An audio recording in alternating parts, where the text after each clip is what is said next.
popped on MLB Network, and what do I see? I see Matt Cain throwing the 22nd perfect game in Major League Baseball history.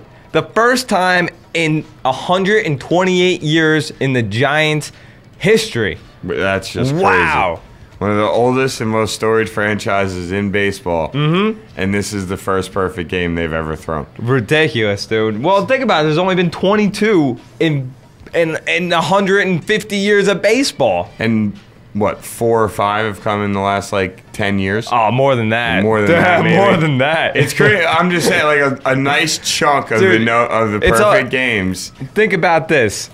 We've already had a perfect game earlier in April with Philip Humber from the White Sox. This perfect game becomes the 5th no-hitter of the year. Already of the year for baseball. We're not even at the halfway mark. Wow. Absolutely ridiculous. A lot of people are saying that this is one of the best pitching performances ever in baseball history.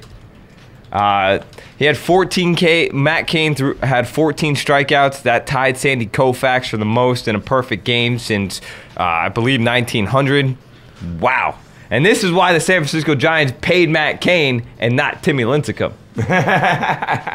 That's a little ironic that it happens a couple days after me and you just talked about how, they didn't give Timmy Lincecum the long-term deal because of the pitching motion and all that. And then, we've been watching him not play up to a standard that pretty much every one of us sort of has an expectation for. I mean, even if you're not a big baseball fan, Tim Lincecum. For the most part, most people do. Most people know who Tim Lincecum is. If you know sports, you know about Timmy Lincecum. Big time Timmy Jam.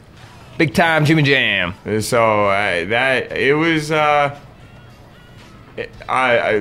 major credit to Cain. Seriously, absolutely. I mean, what a performance.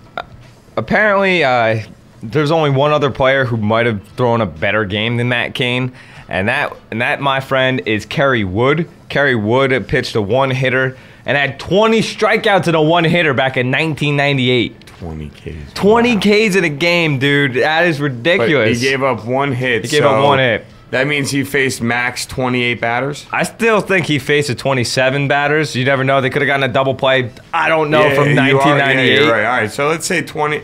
But let's just say 28. Let's just say. So he struck out 20 up to 28 of the 28 guys that he faced. That's insane. Well, struck out 20 of the 27 batters. Wow. Yeah, Cain does 14 of the 27 he faced. Well, and a lot of people are actually saying, oh, he did it against the Astros. It's not really that great of an accomplishment. Guess what? It's a perfect freaking game. The Astros get paid to hit the damn ball. Yeah. It doesn't matter. They are still professional hitters. And guess what? I'm going to say this was not the best performance ever by a pitcher because you have Don Larson's perfect game in the World Series against the Brooklyn Dodgers back in the day, bro. That to me would probably be the bar because I'm sorry. In the World Series. The pressure is unquestionable when it comes down to the World Series. I mean, pitching in the World Series alone has to be pressure-packed, let alone, could you imagine what that, 7th and 8th and 9th innings must have been like for him in the World Series. In the World Series, and the best part unless the team was up 20-0, then you're like, well, I'm a little more relaxed. But and that Dodger team had so many Hall of Famers on it, like Pee Wee Reese, Duke Schneider, I believe Gale Hodges. I'm pretty positive Jackie Robinson was on that Brooklyn Dodger team. So it's not like he played the Houston Astros in the World Series. Don Larson pitched against Hall of Fame-esque players, pitched a perfect game in the World Series. So, wow. Could not believe that ended up happening last night. I mean, that's fantastic for Matt Cain. But 5 no-hitters already in baseball? Wow, dude. Well, you know what? It's funny because I guess the steroid era really is over. You had the steroid era where we were enjoying 13 to 11 games and things like that. And to me, for the non-traditional baseball fan, that was a lot more entertaining. I obviously would enjoy watching runs and, you know, home runs and all that kind of stuff. To me, as a non-traditional baseball fan, is a lot more enjoyable. But as you know, as I've gotten older and, you know, started to respect more of the history of the game, and then learn about the steroids on top of that, aka cheating, to me, I lost respect for that time of baseball.